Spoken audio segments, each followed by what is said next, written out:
Previously on Derek Likes Sports. Dolphins, Bills. Bills. Yeah, I'm going Bills. Bills on the road. They better. I will also They take better. Bills If on they the lose, road. if they lose to the Dolphins, I will be in full crisis mode. Yeah, on Monday. I'm excited. I kind of hope it happens. Red Sox fans have longed to hear it. The Boston Red Sox are world champions. Wycheck. The 3-2 for the winner.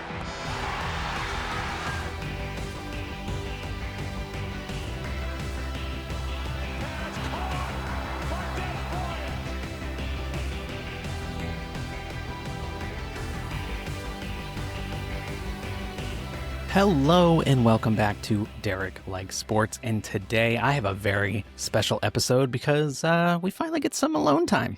Yeah, it's just me. For the first time ever, there is no guest. Devesh could not record until later in the week, so we'll probably put something out later in the week looking ahead to week 11. But I wanted to go through week 10 because I think a lot of interesting stuff happened. And the other thing I want to do is I want to take a look at all the teams and figure out who is serious and who is unserious, because there are a lot of times I'm watching a game and I'll see a particular team. I don't want to name names, but the Jacksonville Jaguars, for instance, I really want to name names. In fact, I'll spend a lot of time naming names later, and I just think this team is so unserious. And so we're going to categorize each team as either serious, unserious, or shrugs. Because who knows? And I don't know, we might have a decent number of teams that are shrugs. I think at this point in the season, we kind of know who each team is, but there's some question marks, I guess. So I think that'll be fun.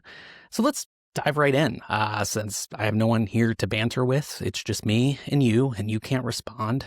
I have you captive. It's like when my wife is driving the car and I have stuff I want to say about sports and she can't look at her phone or go anywhere. She just has to listen to me talk. That is what you are right now. In fact, you might very well be my wife driving a car right now, listening to this, and you can't go anywhere. I guess you could change to a different podcast, but don't.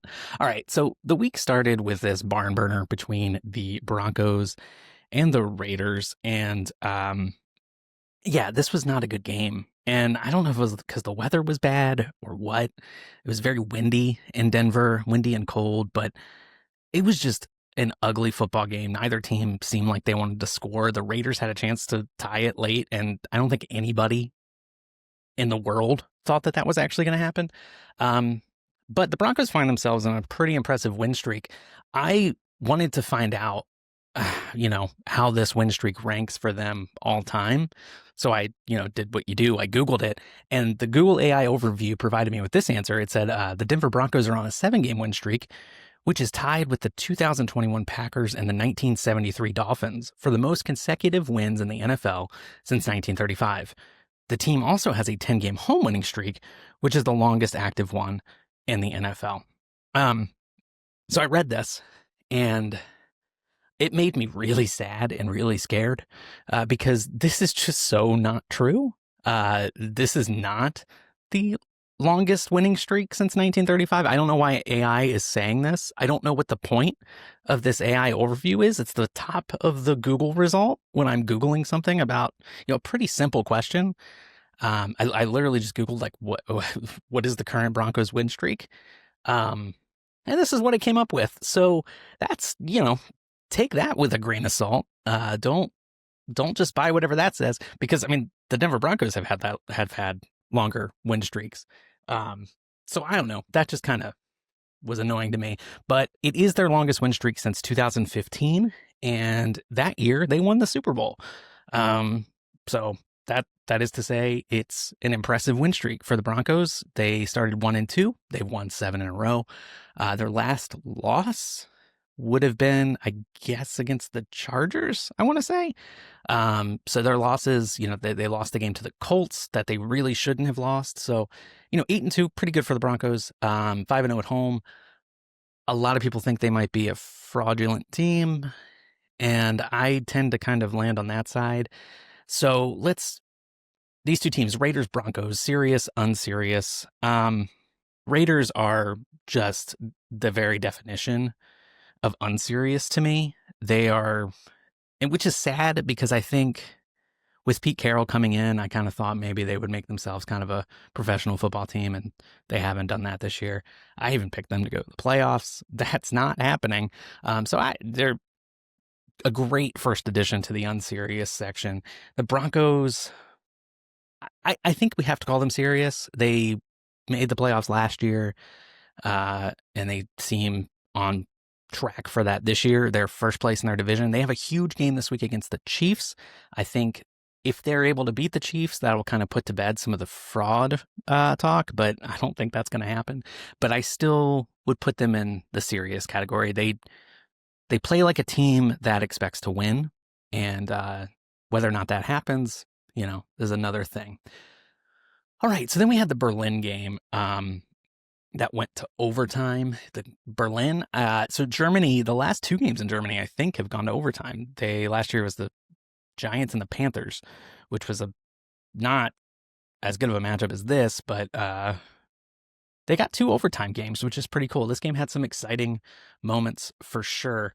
And I think the story of this game, though, is definitely Jonathan Taylor. Jonathan Taylor this season, he scored 3 more touchdowns. He's up to 17 touchdowns on the season. He had like 280 all-purpose yards, something like that. And he got up to 17 touchdowns on the season. Compare that to these teams. The Browns have 16 touchdowns. The Raiders, we just talked about, 15 touchdowns. This is their total touchdowns on the season. So every kind of touchdown, kick return, interception return, rushing, passing, all of them. Jonathan Taylor has 17, Browns have 16, Raiders 15, Saints 15, and the Titans only have 11. Some of these teams have played one fewer game than Jonathan Taylor, who's on bye this week, but this is still crazy to me that a running back is outpacing 4 different NFL teams in terms of touchdowns. And I think this is the part where Devesh would say something like, "That's crazy. Wow, that's ridiculous." Thanks, Devesh. Yeah, I thought so too. But yeah, Jonathan Taylor on an absolute heater. And if we look at the MVP odds, he's now 4th, and not far behind. He has the same odds as MVP, according to the betting odds, as Patrick Mahomes, which is, I think if any year a non-quarterback could win, I've said this for a couple weeks now, I think it's this year. We'll get to some of these other guys, Drake May and Matthew Stafford, but what Jonathan Taylor's doing right now is it's kind of the 3rd straight year we've had a running back kind of go nuclear like this. 2 years ago was Christian McCaffrey. Last year was Saquon. And Jonathan Taylor is kind of doing more than what they did even, because he's really carrying this team. He's the reason they won this game. So yeah, Jonathan Taylor, I think, has a decent shot. I think this is about right. I think he's right there with these quarterbacks in terms of likelihood to win MVP. All right. The Giants, they went to Chicago and blew another game. They blew a 10-point lead in the 4th quarter. This has become a bit of a theme for the Giants, and that's part of why they have let go head coach Brian Daboll. Daboll is being replaced by interim head coach, is it Mike Kafka? I think it's Mike. It's not Franz. But, Kafka is really, the perfect fit for this Giants team, that maybe not football-wise, but definitely in a literary sense, because their season has been Kafka-esque, to say the least. They can't hold a lead late, and late in this game, I think it was the 3rd quarter, Jackson Dart took a pretty vicious hit. It wasn't like dirty or anything. It was legal and seemed like he was out just cold on the ground. I don't really understand why he was doing a designed run. I mean, they did so many designed runs with Jackson Dart. It was just a matter of time until this happened. He's likely to miss this week because of concussion protocol. It's the 4th time, I think, that he's been in concussion protocol, and just like, the 6 games that he's played. So that's not great. But Daboll's gone. Kafka's in. It sounds like Jameis Winston is going to start for the Giants this week because, Russell Wilson just couldn't move the ball at all. There was nobody thought that he was going I mean, there was a point in that game where I was like, there's just no way the Giants are going to win this game. They're not going to be able to hold this lead because they can't run more than 3 plays on offense before they have to punt. For the Bears, they have been on the other end of a lot of comebacks. This has been a year of comebacks, frankly. You look at last year, the leader in fourth quarter comebacks was Patrick Mahomes with 5. There are 3 quarterbacks that have 4 just this season, and we're only through week 10. We still have 8 weeks to go. Baker Mayfield has 4, Bo Nix has 4, and this was the 4th for Caleb Williams. I don't have a lot, I don't know why that's the case, but it seems like teams are definitely having a lot of trouble closing out games, and that's definitely been the case for the Giants. They've allowed fourth quarter comebacks to both Bo Nix and Caleb Williams. So not great. The Bears improved to 6-3, so they're right there in the playoff hunt. It seems like Ben Johnson has definitely turned that team around. I just realized I forgot to do serious, unserious with the Falcons and the Colts, so let's do that. Let's jump down here. The Falcons. I've said this a lot. Weird team. They don't make any sense. As soon as you think they're dead, they come back and have a pretty impressive performance. Their wins this year, they beat the Bills. They almost beat the Colts. Those are 2 teams that are expected to be in the playoffs for the AFC. They also got blown out by the Dolphins, who we'll get to in a second, and the Panthers, neither of which seem to be serious teams. So I think because of all that, I think they have to be in the unserious section. And the Colts, I mean, they're kind of like the Broncos in that I don't think people are believing what they're seeing. But at a certain point, you kind of got to give them credit for winning these games that they should win. Maybe they haven't beaten teams with great records, but they've won games that they should win. And I think that is a hallmark of a serious team. As far as the Giants and the Bears go, Giants definitely unserious. Yeah, I mean, they'll be picking toward the top of the first round this year. This is the 3rd straight season they've started 2-8, which is wild. Maybe they can right the ship. They're keeping GM Joe Shane for now, but they're moving on from Dable.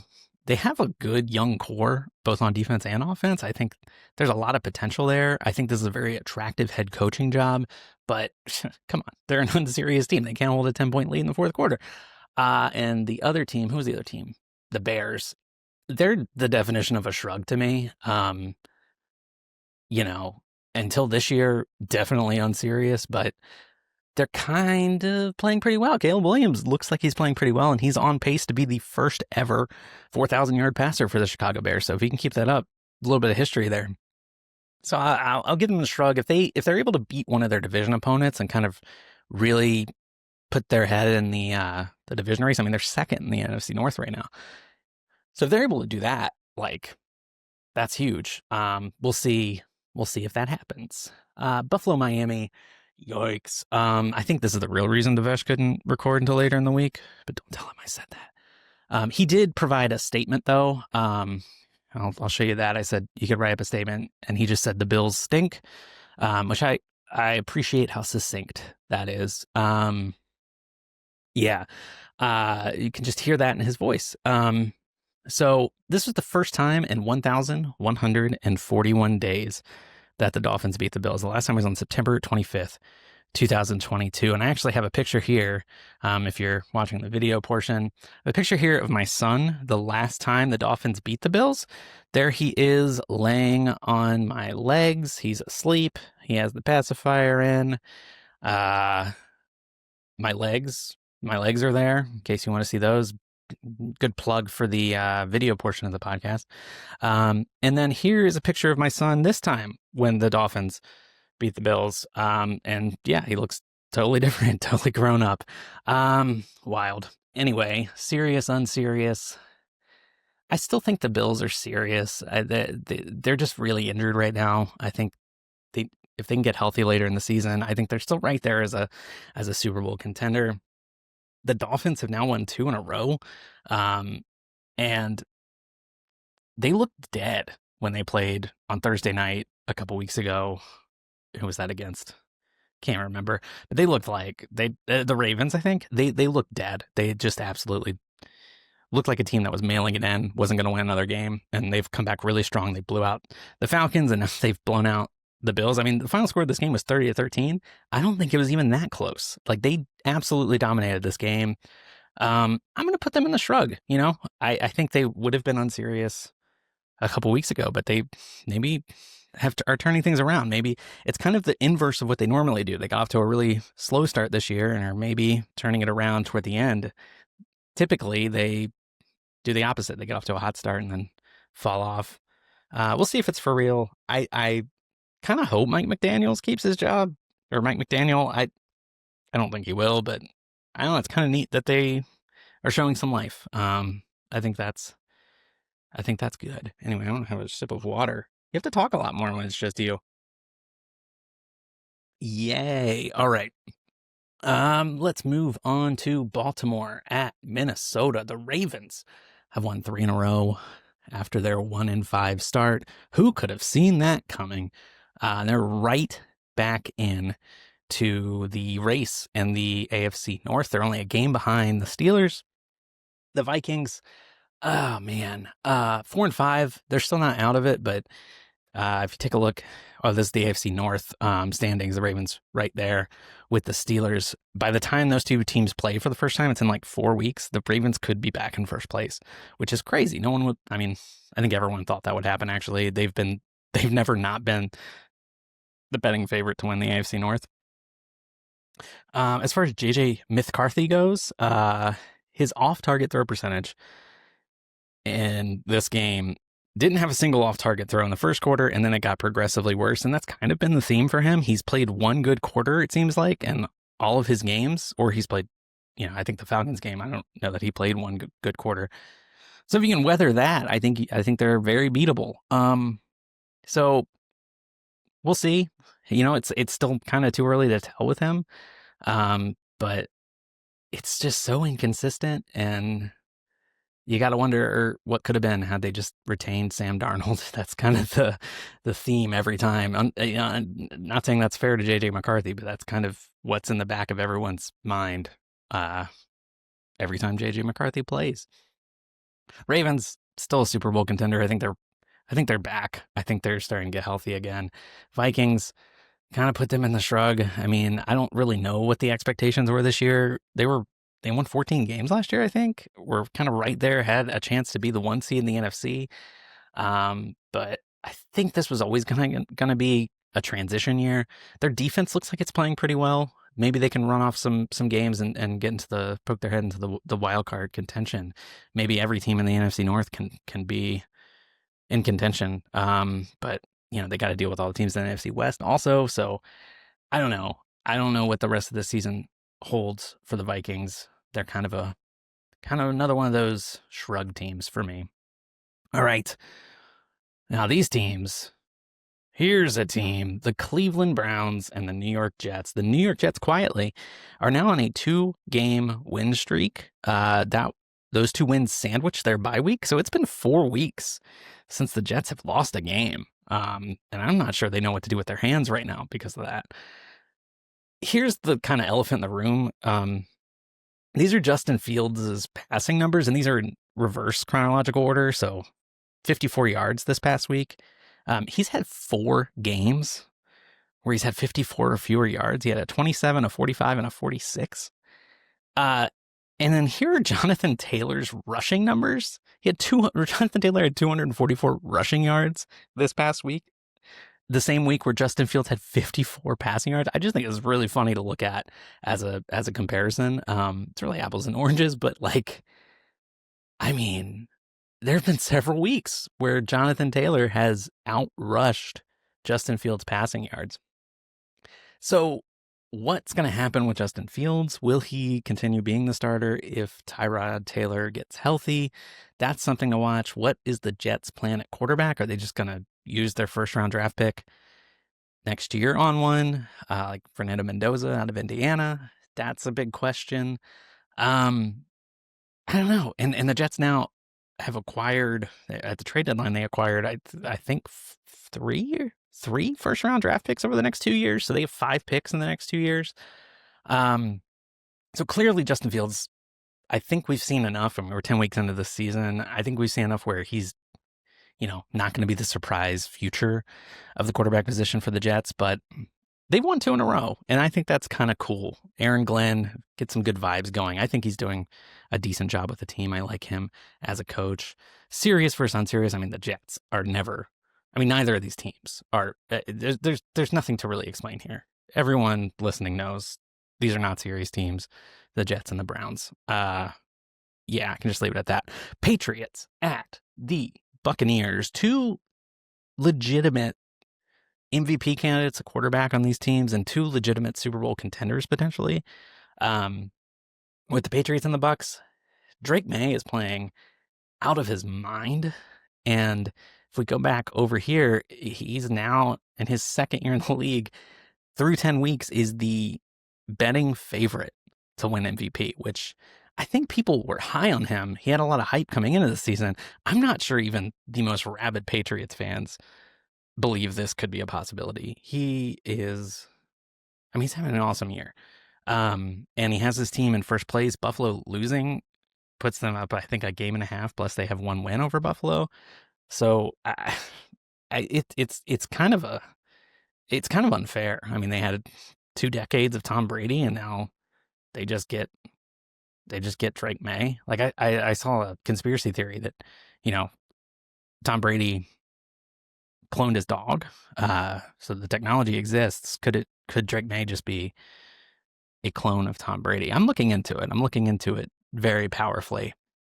You better believe it. And my favorite moment of this game, Travion Henderson had a touchdown to seal it. It was like 64 yards, something like that.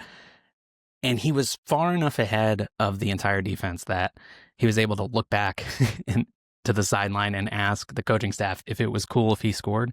And I just thought that was adorable and hilarious. So shout out Travion Henderson having his best game as a pro so far.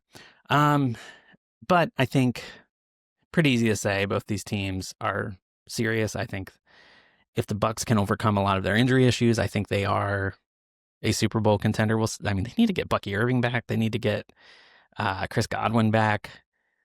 Mike Evans, I assume, will come back before the playoffs start or when the playoffs start. And then their offensive line is just kind of really banged up. So if they could get any kind of consistent health, I think that would be huge for them. If not, unfortunately, it might be a lost season, despite how well Baker Mayfield and that offense has been playing, around all the injuries. Saints and the Panthers. Just when the Panthers are 5-4 and coming off a big win against the Packers, they go and do something like this. And I don't really even understand what happened. They just, I don't know. They just didn't feel like scoring points. They kind of did what the Packers did last week, where they would get into New Orleans territory and then just be like, nah, we're not going to score. First win of the career of Tyler Shuck, which interestingly, Tyler Shuck was born on September 28th, 1999. And Trevor Lawrence, who feels like he's been in the NFL for 20 years, was born on October 6th, 1999. So Tyler Shuck, this young, future of the Saints, getting his first win is a couple days older than Trevor Lawrence, a guy who, we're wondering why it's taking him so long to be a great quarterback. I just find it interesting. That's all. If we take a look, this game had big implications with the draft order. The Titans now have the inside track to the 2nd straight year, have the number 1 overall pick. The Saints are in line for the 2nd pick, and then we got the Giants, Cleveland. So this will be interesting to watch. Like, do these teams want to win games? I mean, another big one was Cleveland versus the Jets, and maybe the Browns were the real winner in that game by losing. So something to keep an eye on as we get further along in the season.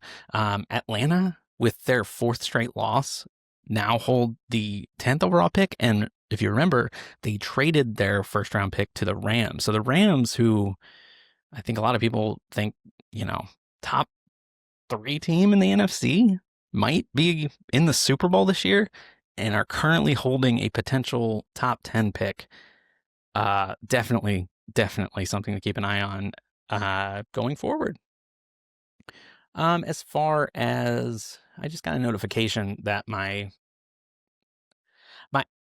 so we have one of those like fancy litter boxes, and it lets me know. I don't know why it sends me like it breaks through every do not disturb filter to tell me that the cat used the litter box. I don't know why that's the most important thing. I don't know why that rises to the level of being like an urgent notification. But I'm glad I know. I'm glad I know that while I'm doing this, my cat was relieving herself. Okay. So the Panthers and the Saints, again, like these are not serious teams. I love you, but you are not serious people. Up to the Jaguars, who I kind of led off as the reason that I'm doing this serious versus unserious thing. They're 5-4. They beat the Kansas City Chiefs this year in a primetime game, and we were like, man, is this it? Is Trevor Lawrence about to take this Jaguars team to the next level? No. It's just it's sadly not happening. Look at that fourth quarter score. 26-0 Texans. It's a little bit like when the Broncos beat the Giants earlier this year, and I think it was like 33 points in the fourth quarter. Just this game looked over, and the Jaguars were just like simply we don't want to win this game. And this was a game where CJ Stroud wasn't even starting for the Texans. Davis Mills was the starting quarterback for the Texans, and looked like he couldn't get the ball past midfield. And then suddenly in the fourth quarter, he's just shredding the defense and leading the Texans back from the brink of falling to 3-6. So the Texans kind of kept their season alive. We'll see if CJ Stroud comes back this week. Their defense, though, is just very legit. Maybe the best defense in the league. And despite that, the Jaguars on the road had this game in hand, couldn't close it out, which I think is a real hallmark of an unserious team when you can't close out games like that. So this is the interesting thing coming out of this game. Davis Mills got his 6th career win as a starting quarterback. 3 of those wins were games against Jacksonville that Trevor Lawrence started. So 1/2 of Davis Mills' career wins are against Trevor Lawrence. Don't know what that means. It's just interesting. I think the Texans, even though they're 4-5, even though they've really struggled on offense this year, I would say they're a serious team. If they can get in the playoffs, like it's kind of been that way each of the last 3 years, where it's if this team can just get in the playoffs, their defense is good enough to carry them, to keep them in games, to maybe steal a game in the playoffs. I think they're good enough there. They don't have much of a running game. They don't have really much of a passing game, which I guess you kind of need. You kind of do need to score points, unfortunately. But I think they're good enough to kind of be considered a serious team. And the Jaguars, even though they have a better record than the Texans, they're kind of the reason I'm even doing this. They just don't.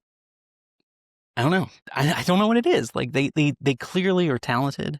They clearly. I mean, and another thing, they officially lost Travis Hunter for the year, for what that's worth. Brian Thomas didn't play in this game, even though he's looked really bad.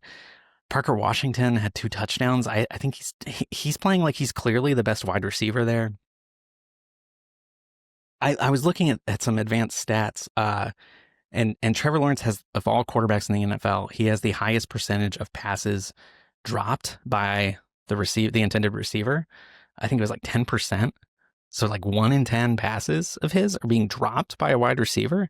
That's crazy. And I mean, I don't know if that's more. I mean, maybe Trevor Lawrence is just throwing the most uncatchable ball in the NFL, although defenders don't seem to have a problem often catching it.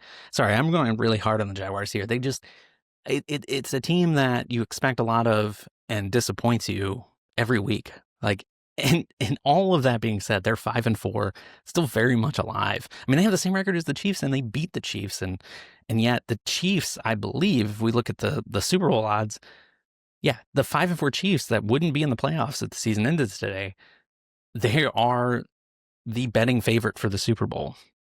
So maybe I'm being unfair to Jacksonville, but this was a game they absolutely should have won, and they didn't, and it just seems that like that happens too often.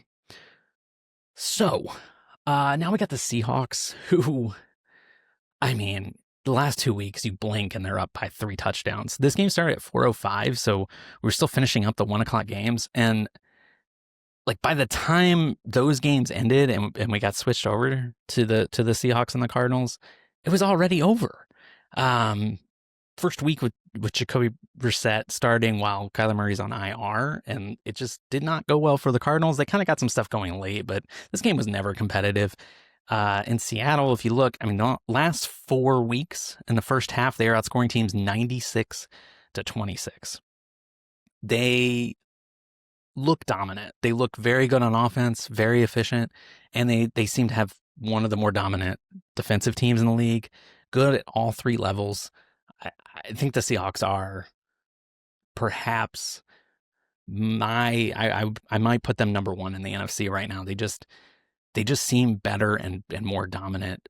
Big game this week against the Rams. Winner of that, I think, is maybe the favorite to win the NFC at this point in the season. So with all that being said, I mean, clearly the Seahawks, I think they're a serious team, and clearly I don't think the Cardinals are. I don't get it with Jonathan Gannon. Yeah, I mean, I just really don't get it. I mean, I was saying he should have been fired after they lost to the Titans the way they did, and he had that incident with Demercado. I think it's really funny that, I mean, you watch the game, Demercado is clearly the best running back that's healthy right now, and he was benched for 3 weeks because of that play where he dropped the ball, a play in which he should have scored like a 70-yard touchdown, clearly showing that, he's a good running back and the best running back on that team right now.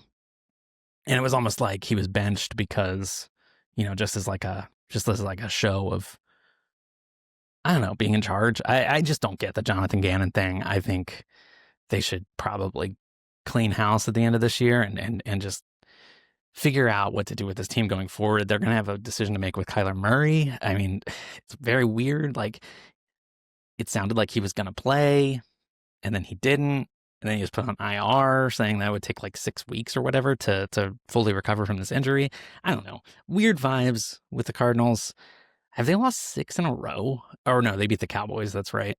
Wow. Yay. Yeah. So they started 2-0 and then lost 5 in a row and then beat the Cowboys and are now 3-6. I don't know.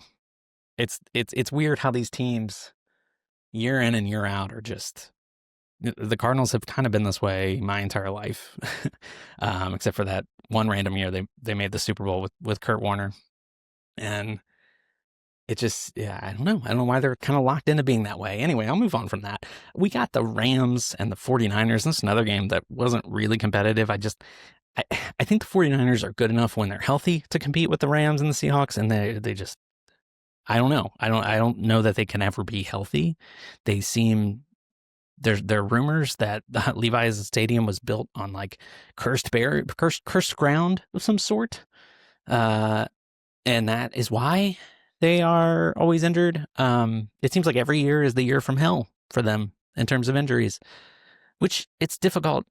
It's difficult to win in the NFL when you're not having the year from hell. I think we need to put out like an Amber Alert for Ricky Pearsall and Brandon Ayuk, Brock Purdy too. I mean, these guys weren't put on IR or anything, but like just haven't played in weeks. So I guess, Ayuk was physically unable to perform from his ACL injury last season. But, every update with him, it's like, oh yeah, he's not close to practicing. It's like, dude, it's week 10. What are we doing? He's not even like, he's not close. So yeah, I don't know how the 49ers overcome all of that. On the other side, the positive, the Rams, I mean, Matthew Stafford is playing maybe the best football of his career. This last 6 weeks, he's thrown 20 touchdown passes with 0 interceptions. And that's why he has just vaulted to now number 2 in the MVP. And I think, the season ends today. I think you have to give it to Stafford, which I'm thrilled about. I've kind of been a big Matthew Stafford fan for really his whole career. I mean, this guy he's just so exciting to watch play. The way he makes throws that other quarterbacks just, couldn't dream of. Maybe Patrick Mahomes. But he's just yeah, it's pretty special to watch him play the best football of his career in a season where, the storyline coming in was his back is so badly hurt that he's having trouble walking around at practice. And he's just killing it. I don't know. Maybe there's some like cloning going on there as well. Who's to say? I'm just asking questions. Lions Commanders. Lions look really good in this game. Jahmyr Gibbs was unreal. He scored his 41st career touchdown. He is not yet 24 years old. He's 23 years old, which is also weird because it feels like he's been around a while. And you look at this list of touchdowns before turning 24. Number 1, Barry Sanders with 47. Number 2, Randy Moss with 44. Emmitt Smith with 43. Jim Brown with 42. And then Jahmyr Gibbs with 41. Those are 4 Hall of Famers, and not just Hall of Famers. I think you can make a case. I mean, Jim Brown is widely considered the best running back to ever do it. Go Orange. Emmitt Smith is the all-time leading rusher. Barry Sanders, maybe the most exciting player of my lifetime. And then Randy Moss, second best receiver ever. It's crazy. It's kind of, I think we need to take a moment and appreciate just how good Jahmyr Gibbs has been to start his career. The other weird thing, the Commanders, the second time this year that they have lost a game 44-22. There have been 4 games in the history of the NFL that have finished with a score of 44-22, and 2 of them have been the Commanders this year against a team whose primary color is blue and secondary color is silver. That's odd. That's weird. So, yeah. In terms of seriousness versus unseriousness, I realize I forgot to do these 2 teams, the 49ers and the Rams. I'm going to slot them in as serious. And the Commanders, extremely unserious. Not totally their fault, but it kind of is. And the Lions, clearly one of the best teams in the league. I'm going to call them serious. This is very arbitrary, I'm realizing, but, what is Derek like sports if not arbitrary? Okay, we got the Chargers. This was the Sunday night game, and this game was 3-2. The score was 3-2 for a long time. It was more like a Dodgers-Pirates game for like an hour and a half than a Steelers-Chargers game. It picked up a little bit toward the end of the first half and then into the second half, but Aaron Rodgers looked terrible in this game. And I don't know. It seemed like the Steelers' defense was getting better, getting right. They beat the Colts really handily last week. And then they were going up against this Chargers team that's offensive line is just completely wrecked with injuries. And they lost. It's classic Steelers. They are going to win games that you think they shouldn't, and they're going to lose games that you think they should. Keenan Allen in this game became the all-time Chargers receptions leader, which I think is really cool. Keenan Allen, among my favorite football players of all time. So that was cool. A lot of good, decent number of good pass catchers have come through the Chargers. Antonio Gates, and some others that, LaDainian Tomlinson was a good pass catcher for a long time.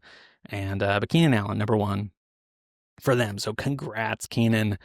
My Chargers, I think they're serious, even though they're still the Chargers, so who knows?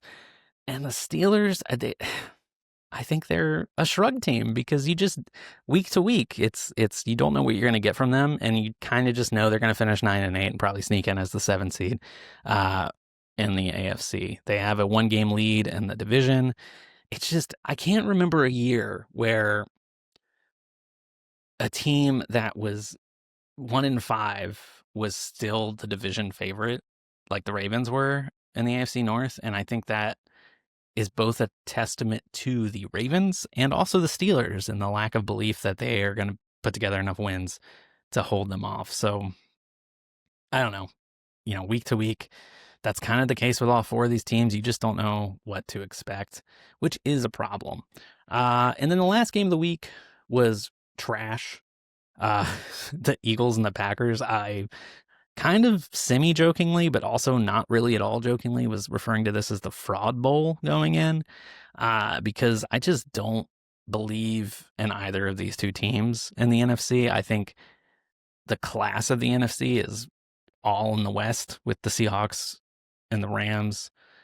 And I just think these teams go through stretches where they don't even look like playoff teams. Jordan Love was bad in this game. Jalen Hurts was bad in this game. Jordan Love is another one of those like really frustrating players because he kind of vacillates wildly between being prime Aaron Rodgers and being, for a couple plays he'll scramble out, make a great throw on the run, and then he'll just throw a deep ball where it looks like it was intended to be an interception, where like that's the play they drew up, was for him to just throw it to the wide open safety. And that's where he just kind of looks like Carson Wentz. So, and the thing about Jordan Love, we kind of lump him in with these like young quarterbacks who we haven't seen a lot of, and maybe they're going to improve and really kind of hit their prime or whatever. He's 27 and has been in the league for 6 years. Granted, he didn't play for like the first 3, but I don't know. I don't know at what point we just kind of come to terms with the fact that this is what Jordan Love is. He's just a little inconsistent. And maybe, I don't know. It's just they scored 7 points in this game. They've had 3 games this week where they've scored 14 or fewer. And the crazy thing is they're 7.5 point favorites in their game coming up this week against the Giants. And they didn't even score 7.5 points on Monday night. Now, the counter argument for that would be both these defenses are very good, and sure, whatever. I guess, but I don't know. I don't think a Super Bowl contender's offense should look that bad, regardless of the defense that they're playing. So the first half of this game ended 0-0, and I looked up all of the games that have had a 0-0 first half. The last time this happened for the Eagles was in 1993. So I was 2 years old. And it was against the Bills. Devesh may have watched this game. And it was Frank Reich for the Bills versus Bubby Brister. Great name for the Eagles. I think Jim Kelly got hurt in this game. So that's why Reich was in. So that's cool. And the Packers, last time this happened for them was 2010. So I was not 3 years old. And that was against the Lions, a game where Aaron Rodgers got hurt part of the way through. Matt Flynn came in. He was going up against Drew Stanton and the Jim Schwartz era Detroit Lions, who won the game 7-3. Real exciting NFC North showdown. And I saw the score 7-3. I was like, was the weather bad? No, they played this game indoors. The teams were bad. But I think ultimately, gosh, it's tough because I watch these two teams at times. I'm like, you're just not serious. But I don't, it's kind of silly to put them in the unserious because they're both going to be in the playoffs. And, but the Packers did, in losing this game, they fell from being, I think they were the 1 seed coming into this week. They're now number 3 in the NFC North. Which is not good. They are now behind the Bears, which is a nightmare for Packers fans. The 4 teams that are on bye, the Titans, extremely unserious. We've talked a lot about the Titans. Cowboys, extremely unserious. I love you, but you are not serious people. Bengals, it's hard to grade the Bengals, but their team, the way they've built this team is just so bad shit. Unserious. And then the Chiefs, who I talked about, still somehow, despite being 5-4, despite being 8th in the AFC, which is not good enough to make the playoffs if the season ended today, they are the betting favorites for the Super Bowl, followed by the Rams, the Eagles, the Lions, the Seahawks. People betting on the Super Bowl winner think the Chiefs are going to win, which is wild. I just can't remember another year like this. Another thing I want to point out is the Patriots are plus 1,800. Are they 8-2? I think the Patriots are 8-2. Yeah, they're 8-2. And are second. second. The three teams at the top of the AFC right now are the Patriots, the Broncos, and the Colts. And you look at where they are in terms of Super Bowl odds. They're behind all of these teams. Nobody believes in them. And I can't remember a year like this where like there were the three top teams in a conference were just seen and assumed to be fraudulent and not real contenders, especially the Patriots sitting here at 8-2 with the top. It's just crazy to me that they have the top, and betting odds for MVP, but people don't believe in them for the Super Bowl. And I don't disagree with it. So all of that is to say that the NFL is weird and the season is weird, and doing this episode alone was weird, but I hope it wasn't terrible. I need a throat lozenge. That was too much talking by myself. I hope you enjoy getting to experience what it's like when I just rant about stuff going on. If you made it this far, I hope you made it this far. If you did and you haven't already, please subscribe to the show. If you made it this far and haven't subscribed to the show, what are you even doing? I guess some people just don't subscribe to stuff, but do subscribe. Subscribe wherever you are listening to this. If you're watching it on YouTube, subscribe there. If you're not watching it on YouTube, subscribe there anyway. That would be sick. Follow the show on the social media platforms like Instagram and Blue Sky. Those are the only two. To do that, Devesh will be back. I think we're going to try to record something on Friday, kind of looking ahead to week 11. So you might get 2 episodes this week. Wait, 3 episodes this week. I did one on Monday. Yeah, go listen to that. It was cool. We ranked a bunch of weird Tom Brady merch. So check that out. That was a lot of fun. And that's it. That's all I got. Thank you for sticking it out with me and just me. And I will see you next time.